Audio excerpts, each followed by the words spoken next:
never planned on becoming a cop in a place like Blackridge Hollow. It wasn't on a map, not officially. My transfer orders came through with a simple handwritten note stapled to the file. They need someone who won't ask questions.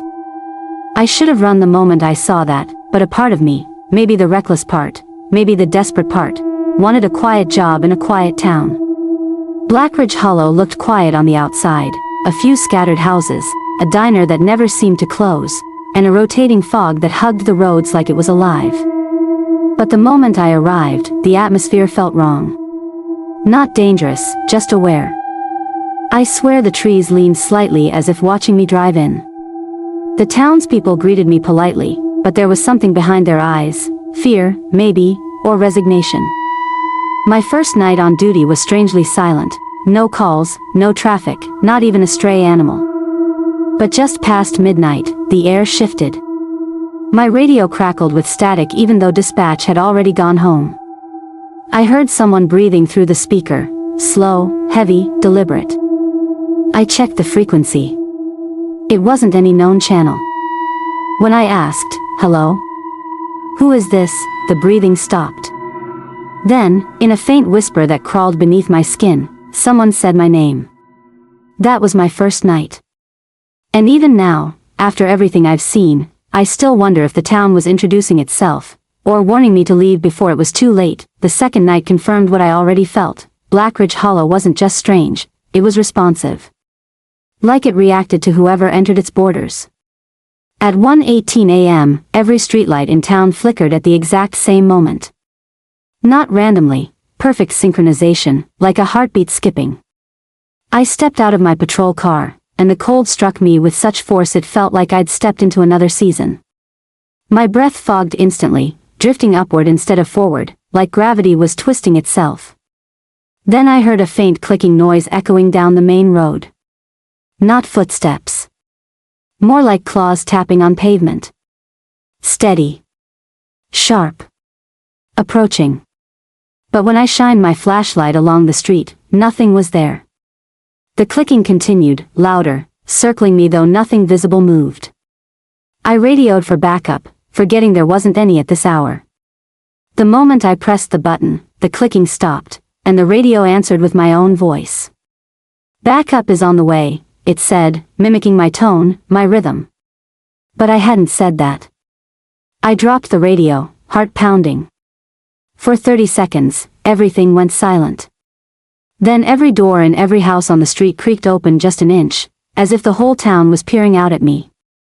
I knew then that Blackridge Hollow didn't merely have secrets. It had intentions. By the third night, I had already learned something important. Nothing in Blackridge Hollow happens without reason. Around 12:30 a.m., I got my first official call, a missing child. The mother's voice trembled as she told me her son, Caleb, hadn't come home after going out to look for the family dog. The strange part? She didn't sound worried. She sounded resigned. When I arrived at the house, she greeted me calmly, hands folded, as if she had been expecting something far worse than a missing kid. The dog had returned, she said, but not the boy. The dog sat beside her, growling at me, not aggressively, but warningly, like don't go outside. The backyard was swallowed in fog so thick it looked solid. When I shined my flashlight into it, the beam bent unnaturally, curving downward like the light itself was afraid to illuminate the darkness. I called Caleb's name. The fog rippled, and a child's voice echoed back, "Here." But the voice came from above me, not ahead. I aimed the light upward, and for a split second I saw a small figure clinging to the side of the house, flat against the wall like an insect. Its head twisted toward me, eyes reflecting the light in a dull, dead sheen. I blinked, and the figure vanished into the fog. The mother didn't react when I told her. She just whispered, "The Hollow keeps who it wants." That was the moment I realized I wasn't searching for a missing child. I was witnessing the town take someone. On the fourth night, the phone at the station rang at exactly midnight. It shouldn't have rung at all. The landline had been disconnected years ago, or so the mayor had told me. Still, it rang with a steady, rhythmic pulse. When I picked it up, the voice on the other end was a man's, raspy and strained, like each word was dragged out of him. "Don't go to the old rail yard," he warned. "He's awake tonight." Before I could ask who he was, the line went dead. The rail yard had been abandoned since the early 70s. Locals said accidents happened there, too many, too frequent, too similar to be coincidences. I drove there anyway, because fear has a strange way of pushing you toward danger when you're alone. The moment I stepped out of the car, the smell hit me: rust, old oil, and something like burned hair. The tracks were warped, twisted like they had melted and reformed. A low hum vibrated under my boots, like the rails were alive. Then I saw the silhouette of a man standing at the far end of the yard. He didn't move, didn't speak, didn't even breathe from what I could see. But as I approached, he flickered, literally flickered, like a glitching video frame. Closer still, I realized he had no shadow despite the floodlight behind him. When he finally moved, it was with a sudden jerk, his head snapping toward me in an unnatural angle. His jaw unhinged slightly, releasing a deep metallic groan like a train braking. I backed away slowly, but the humming beneath the rails grew louder, matching the rhythm of my heartbeat. I left before discovering what the rail yard truly held, and I've never gone back since. By the fifth night, I understood one truth about Black Ridge Hollow: the town didn't want protection. It wanted witnesses. I received a call from the outskirts near the pine forest. A man claimed he saw lights between the trees, moving in circles. When I arrived, he met me at the roadside, shaking so hard he looked like he might break. He pointed toward the tree line but refused to step closer. I ventured in alone, flashlight cutting through the oppressive darkness. The deeper I went, the quieter the world became: no insects, no wind, no crunch of branches under my boots. Just silence so heavy it felt suffocating. Then the lights appeared. Not flashlights, not fires, 3 glowing orbs floating in a perfect triangle. They moved slowly at first, then faster, spinning around me. Each time they passed, I felt a rush of cold, followed by whispers brushing against my ears. I couldn't understand the words, but the tone was unmistakable: accusation. The light stopped suddenly and merged into a single beam that shot straight upward. For a moment, I saw shapes in the sky, thin, spindly figures watching me from just above the treetops. Then the beam vanished, plunging the forest back into darkness. When I stumbled out, the man who called me was gone. His footprints ended 5 feet from where he had been standing, as if he'd been lifted into the air. That night, I realized something terrifying: the people here didn't just disappear. They were taken. And the town didn't bother hiding it. The 6th night came with rain, thick, heavy drops that fell without rhythm, almost like the sky was spitting rather than raining. I was patrolling near the East Bridge when the downpour suddenly stopped. Not slowed, stopped. The sky still churned with dark clouds, but the rain froze midair, each drop suspended like crystal beads. I stepped out of the patrol car, and the water droplets avoided me, shifting in slow motion as if pushed by an invisible force. Then I saw him, a little boy standing in the middle of the bridge, completely dry. He stared at me with blank, colorless eyes, unmoving except for a slight twitch in his neck. I approached carefully, speaking softly. He didn't respond. But the moment I stepped within 10 feet of him, every suspended raindrop fell at once, slamming into the ground like a sudden waterfall. The noise was deafening. The boy vanished in that instant. Not ran. Not faded. One blink, gone. When the rain resumed normally, I found a small wooden toy lying where he had stood.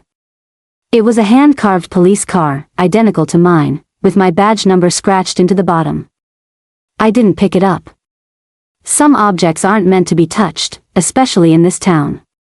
When I returned to the patrol car, every window was fogged from the inside, and on the driver's side was a small handprint. Too small to be human. On the 7th night, a low siren echoed across the town, yet none of our alarms were activated. It wasn't the sound of police, ambulance, or fire response. It was deeper, older, like something buried beneath the town had begun to awaken. The sound vibrated through the asphalt, rattling the bones in my chest. I followed the direction of the siren, which seemed to shift and echo unnaturally. It eventually drew me to the old water tower. The structure was rusted nearly through, but tonight it pulsed faintly, light pushing through the panels like a heartbeat glowing under skin. I climbed the ladder, each rung colder than ice. At the top, I expected to find the usual reservoir hatch. Instead, the metal had warped, creating a perfect circular opening. Light seeped from inside, swirling like mist. I leaned closer, and saw faces in the glow. Dozens of them, distorted and stretched, screaming silently.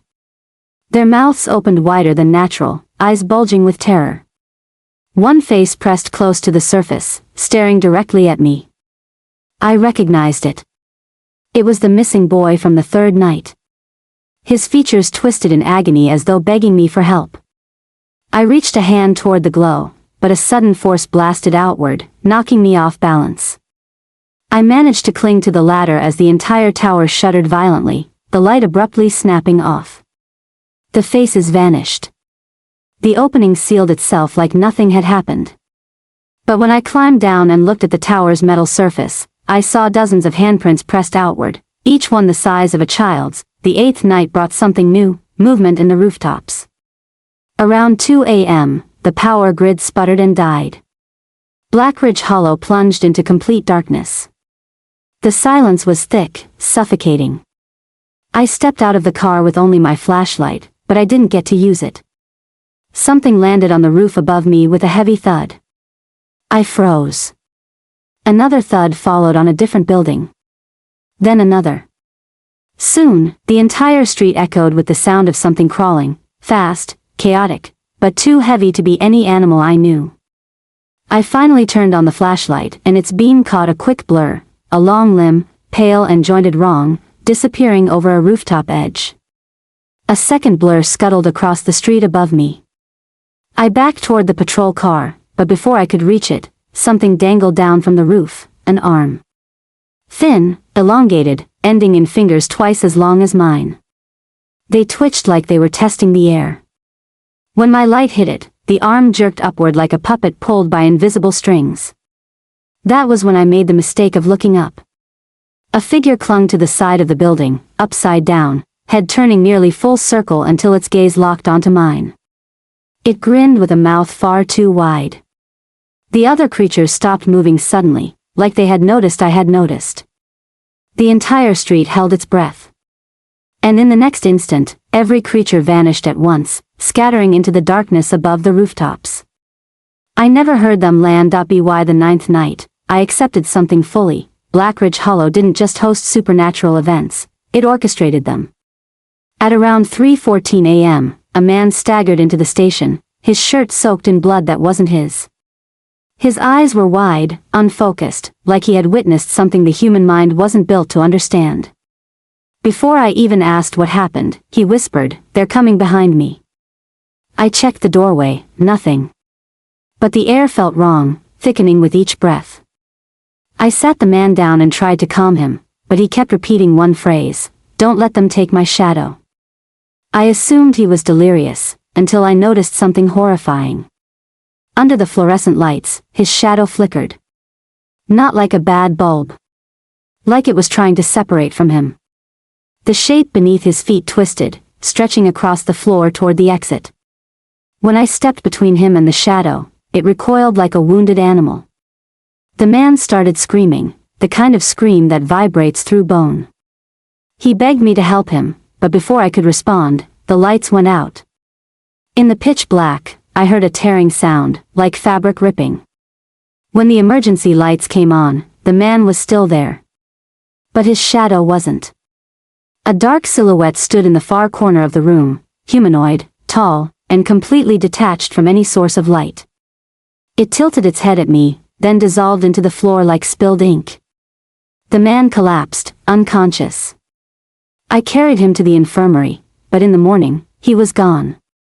The bed was empty. The window was locked.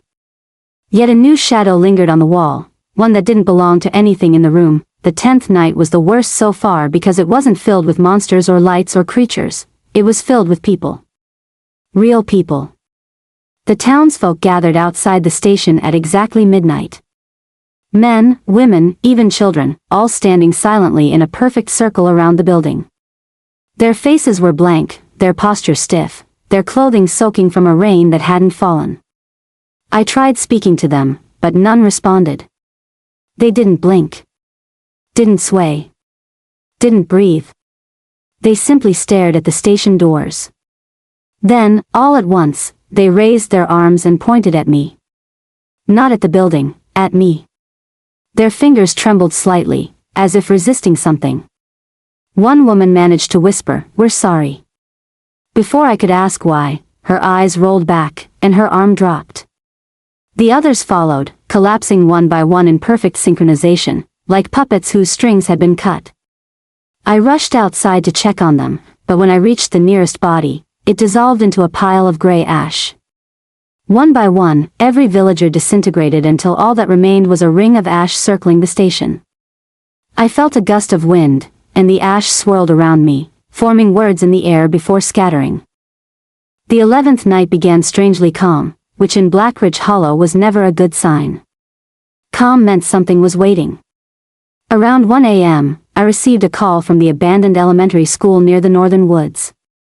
The building had been shut down for decades after a structural collapse, though every local whispered a different story: missing teachers, strange voices in the vents, children who drew the same figure in every notebook. When I arrived, the front doors stood wide open, as if expecting me. My flashlight beam stretched down the long hallway, illuminating peeling paint and faded murals. The walls seemed to breathe with each flicker of the light. I heard footsteps echoing ahead, tiny ones, running. When I called out, the footsteps stopped instantly. I followed the sound to an old classroom.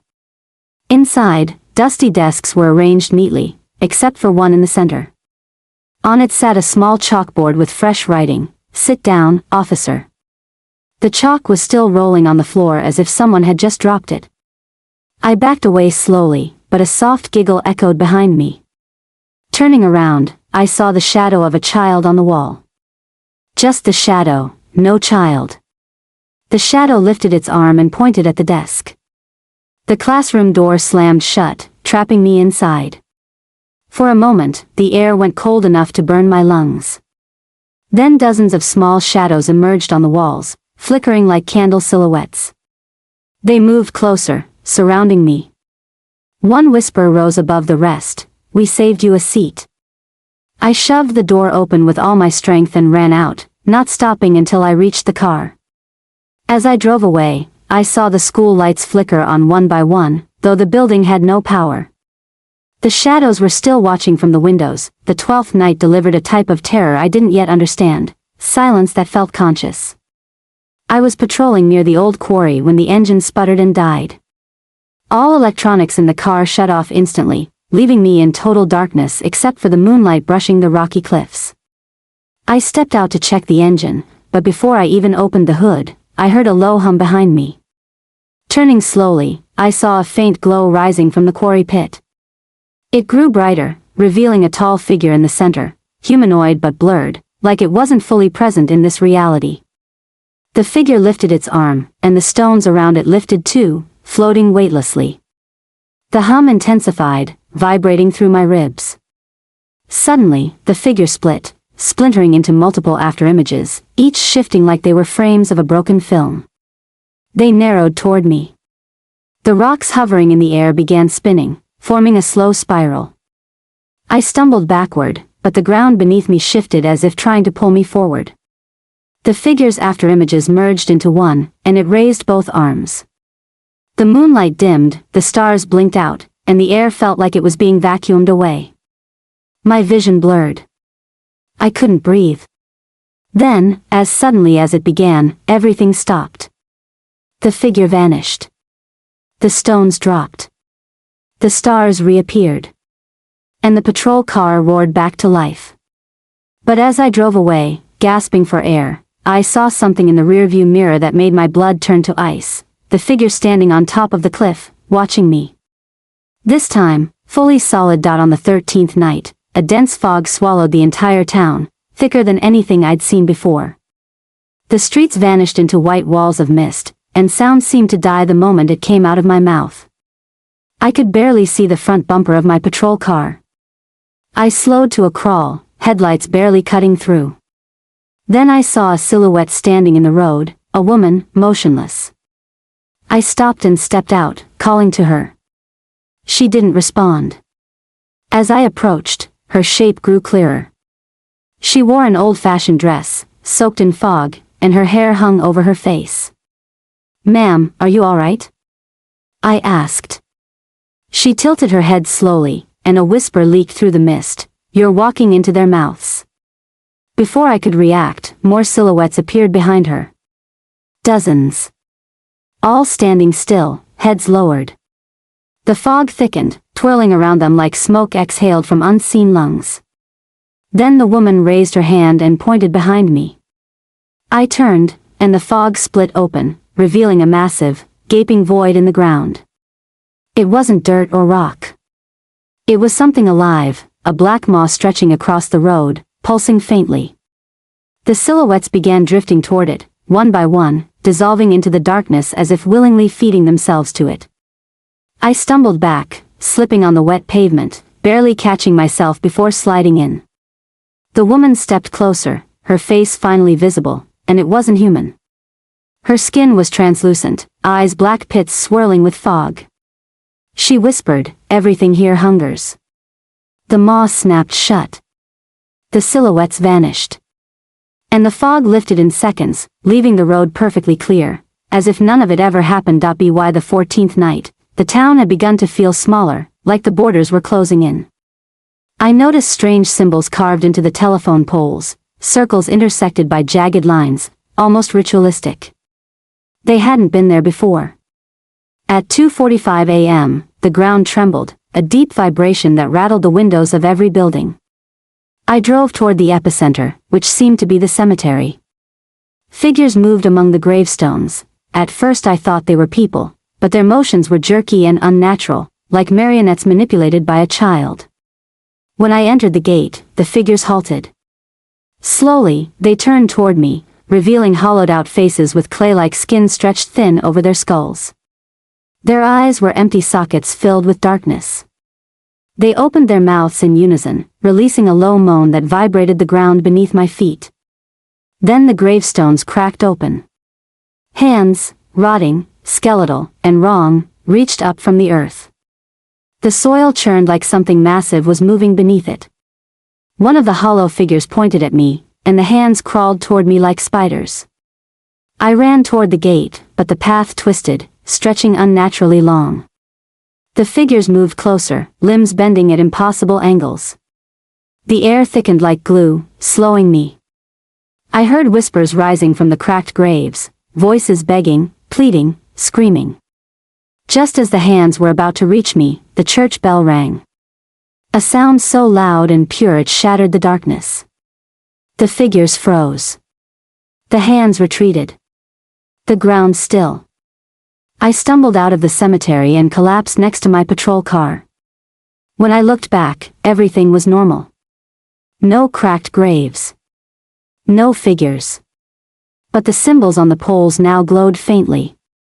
Someone, or something, was marking territory. The 15th night didn't wait for darkness. It began as the sun was setting. A blood-red hue spread across the sky, turning the clouds into streaks of burning crimson. People stepped out of their homes and stared upward, fear plain in their eyes. Something was coming. I drove toward the town square just as the first scream rang out. A man stood in the center, clutching his head, shouting that, "The voices are falling." I didn't understand until I felt it myself, a vibration inside my skull, like thoughts not my own were pushing their way in. Whispers layered on whispers. Screams layered on screams. The man fell to his knees, and I rushed to him, but before I could help, the ground beneath us cracked open with a blinding flash of light. The man was lifted into the air by an unseen force, limbs twisting painfully as his shadow stretched on the ground below him. His shadow twisted too, then detached. The moment it detached completely, the man dropped lifelessly to the ground. His shadow, now independent, rose and stood over him, studying me. Then, much like the others, it dissolved into the pavement like spilled ink. More cracks tore across the ground, forming shapes, runes, symbols, warnings. The whispers in my head grew louder, urging me to leave, to run, to hide. But something deeper, something older, told me this was only the beginning. As the last rays of sunlight vanished behind the horizon, the sky flickered like a dying light bulb. The town collectively exhaled, and I felt it, the entire hollow shifting its focus toward me. Watching. Measuring. Choosing.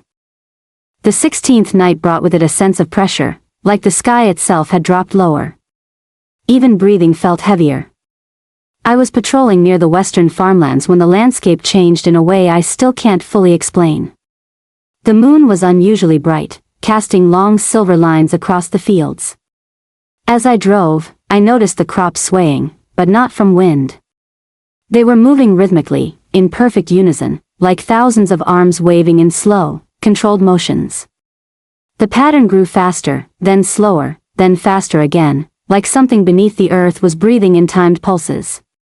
I stepped out of the car, and instantly, the temperature around me plummeted. The air thickened with a sweet, rotten smell. The crops suddenly froze mid-sway, all pointing in the same direction, toward me. Then came the rustling. Not from the wind, but from the soil itself. The ground cracked open in thin lines stretching across the field. From each crack, a faint glow seeped out, pale blue, cold, pulsing. Shapes began rising from the soil, not bodies, not creatures, faces. Dozens of faces pressed up through the dirt, their mouths moving silently as if trying to speak. Their hollow, glowing eyes followed me no matter where I stepped. I tried to turn back toward my car, but the rows of crops shifted, trapping me in a maze that hadn't existed moments before. The rustling behind me grew louder.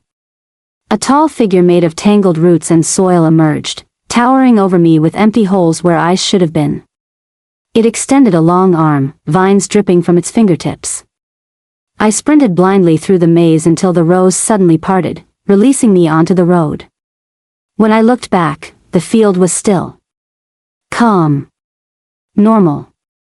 But my boot prints remained burned into the soil with a faint blue glow. The 17th night was the first time I truly felt hunted. It started with a call from the mayor, a man who rarely spoke after sundown. His voice trembled as he told me someone had been knocking on his windows for hours. When I arrived at his house, every window was fogged from the inside. He insisted he hadn't breathed near them. We entered cautiously, lights flickering with every step. The knocking began again, soft, deliberate, coming from the upstairs hallway.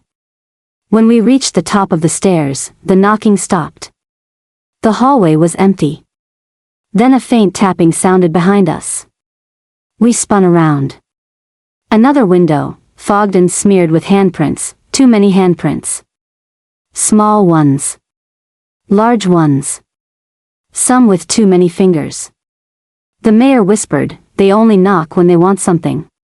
Before I could ask what that meant, the knocking intensified, echoing from every direction. The walls trembled as if dozens of fists were pounding from inside them. The lights died. Something brushed past my leg, cold, fast. Then something grabbed my coat. I swung my flashlight wildly, and the beam caught a glimpse of a face pressed against the stairs' underside, wide, pale, stretched too thin. It scrambled away with unnatural speed, dragging itself into the darkness. More shapes crawled out from under furniture, from behind curtains, from gaps in the walls, skittering on all fours like broken things learning to move. The mayor screamed and fled outside. I followed, slamming the door behind us. The house went silent. Then every window shattered outward at once, glass spraying across the lawn. The mayor collapsed to his knees, sobbing, insisting they had come for him. When I turned to help him up, he was gone. Only deep, dragging marks led into the woods. By the 18th night, I had started hearing whispers even when the radio was off. It happened while reviewing case notes at the station. The whispers started as faint murmurs, like distant conversation behind a wall. Then they sharpened into individual voices, some crying, some laughing, all speaking at once. The temperature dropped so fast frost spread across my coffee cup. The lights flickered and then buzzed angrily. I heard footsteps in the hall, slow and dragging. I stood and reached for my weapon, but before I could move, every door in the station creaked open simultaneously. The whispers poured out of them like a cold wind. Papers flew off my desk, swirling around me. Then the voices stopped. Silence. The kind of silence that presses against your skull. A figure appeared in the doorway, a man in an old sheriff's uniform, badge rusted and tarnished. His face was bruised, swollen, barely recognizable. He stepped into the dim light, revealing empty eye sockets dripping with something dark. "This job kills us all," he rasped. His voice sounded like it came from somewhere far away. I backed against the desk, but he lifted a shaking hand, pointing toward the jail cells. "They're waiting." The cell block lights flickered on by themselves. Every cell door stood open. Inside the nearest one sat a shadow, perfectly shaped like a man, motionless. Another shadow stood in the next cell. And another. And dozens more down the hall. The faceless sheriff whispered, "Don't turn your back on them." Then he vanished like smoke. The whispers returned behind me, louder, closer. I didn't stay to see what the shadows wanted. I left the station and didn't look back. The 19th night was the coldest yet. My windshield iced over from the inside as I drove through the abandoned industrial district. Near the old textile mill, my headlights caught something moving. At first, it looked like a stray dog, but as I approached, the shape elongated, stretching into a figure crawling on its belly. Its limbs were too thin, too long, dragging awkwardly.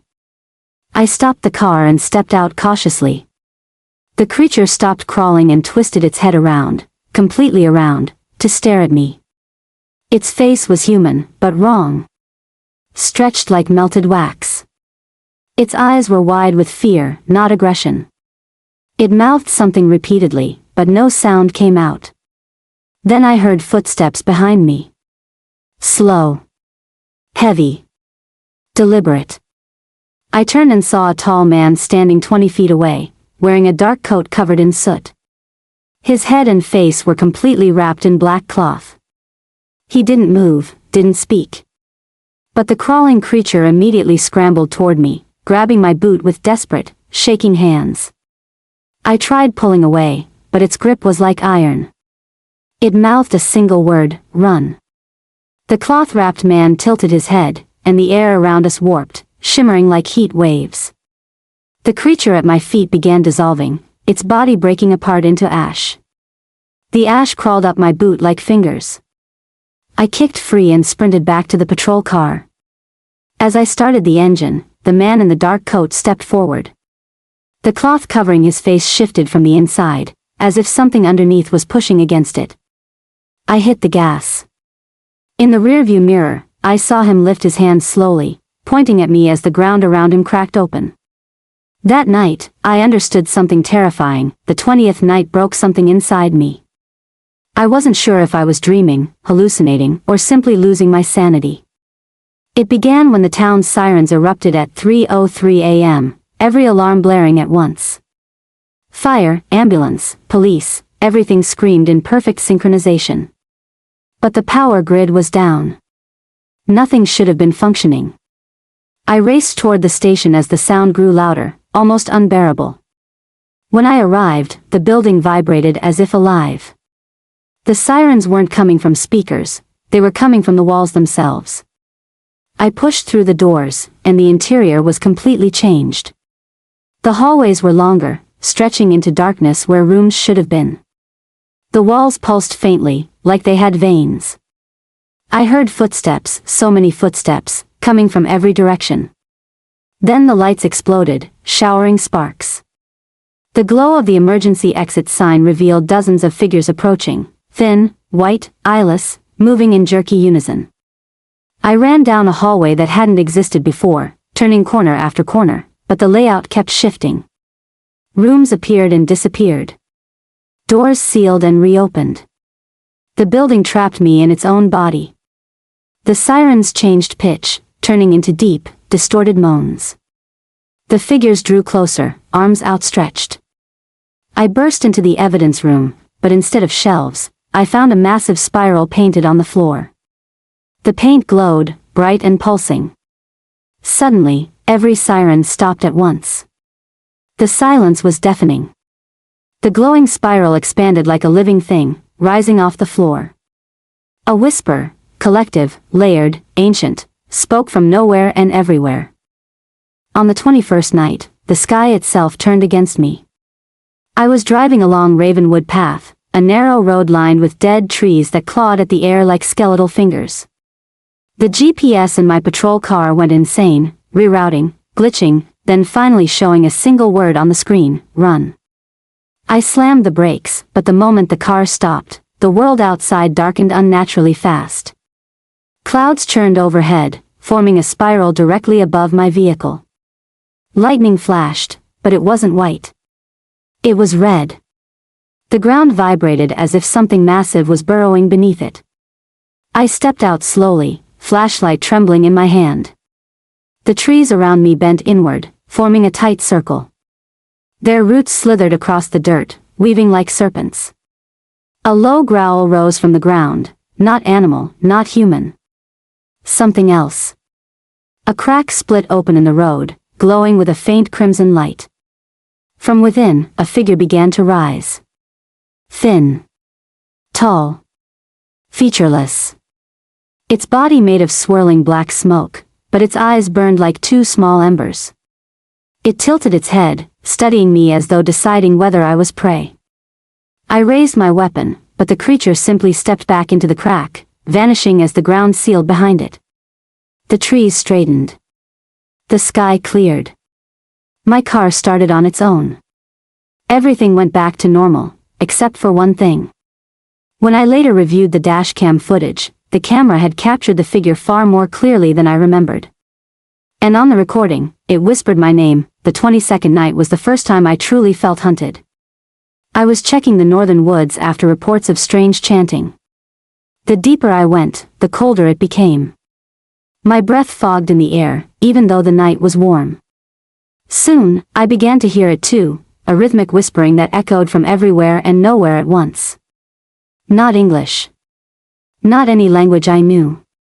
The trees seemed to vibrate with each chant. I followed the sound until I found a clearing lit by dim blue fire hovering inches above the ground. In the center stood 12 figures dressed in long burlap robes, their faces hidden beneath stitched hoods. They stood perfectly still, chanting in unison. I stepped forward, announcing myself, but the chanting stopped instantly. Every hooded head turned toward me. Then, in a single motion, they raised their hands, revealing they had no fingers. Only long, branch-like appendages. They twisted and cracked as they pointed directly at me. The blue flames surged higher, circling me despite my attempts to step back. The figures moved closer, their robes sliding creepily across the dirt without footsteps. I fired a warning shot into the air. The echo broke everything. The flames extinguished. The figures collapsed into piles of dead leaves. I stood alone in the dark clearing, trembling. As I turned to leave, I noticed words burned into the soil beneath my feet in perfect handwriting. By the 23rd night, sleep had become impossible. Every time I closed my eyes, I felt watched. So I took another dawn patrol, thinking maybe daylight would weaken whatever haunted this town. I was wrong. Just before sunrise, the world took on a disturbing pinkish-gray hue, like the light was sick. I drove past the old library and saw someone standing on the roof, a woman in a white dress fluttering in the wind. I stepped out and shouted, but she didn't respond.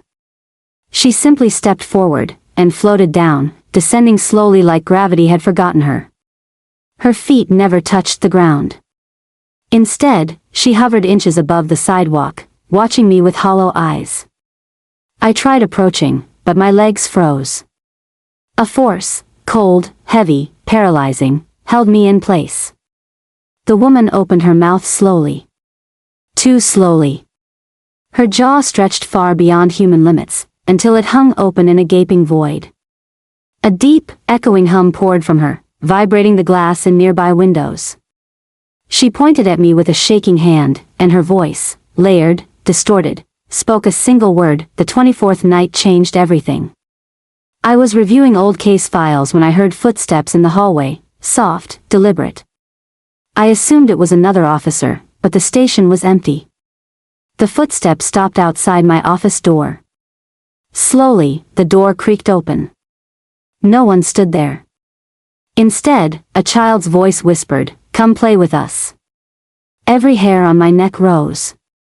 The hallway lights flickered, revealing small shadowy shapes darting across the walls, children, but twisted. Limbs too long, heads tilted unnaturally, movements jerky like broken puppets. One stepped into the light, its face blank except for two hollow eye sockets. It reached out a tiny hand toward me. I backed away, but the shadows closed in, giggling with warped, echoing laughter. Suddenly, the temperature dropped. Frost crawled across the floor. The children stopped giggling and stared behind me. I turned, and saw a tall figure cloaked in darkness standing at the end of the hall. The shadow children fled instantly, melting into the walls. The cloaked figure drifted toward me, its presence suffocating. It didn't speak. It didn't need to. My chest tightened until I could barely breathe. When it passed by me, the lights surged back to life, and it dissolved like smoke. On my office desk, I found a small object, a snow globe. Inside the globe was a tiny model of the police station. And inside the miniature station was a tiny figure of me, trapped, pounding on the glass. On the 25th night, the town crossed a line it could never uncross. At exactly midnight, every mirror in the station shattered simultaneously, even the ones locked in storage. The sound was deafening, like a bomb had gone off. I rushed to the evidence room to check the larger mirrors, and found something indescribable. The glass shards weren't reflecting the room. They were reflecting me. Only, not me. A version of myself stood within every shard, smiling, whispering silently, reaching outward as though begging to be let through. I tried looking away, but the reflections began moving on their own. One tilted its head. Another stepped closer to the edge of its shard. And then, one of them stepped out. The glass around it cracked and quivered as a perfect replica of me climbed into the room. Same face. Same uniform. Same badge. But its eyes were wrong, too dark, too empty. I reached for my weapon, but the double lifted its hand first. "You're tired," it said in my voice. "Let me take over." Its smile widened as it stepped closer. I prepared to fire, but something yanked it backward. Hard. The double screamed as invisible claws dragged it back into the mirror shards, ripping its skin like paper. The reflections shattered again, leaving only dust, and in the silence that followed, a whisper rose from the broken glass, "Not yet." The town wasn't finished with me, not even close.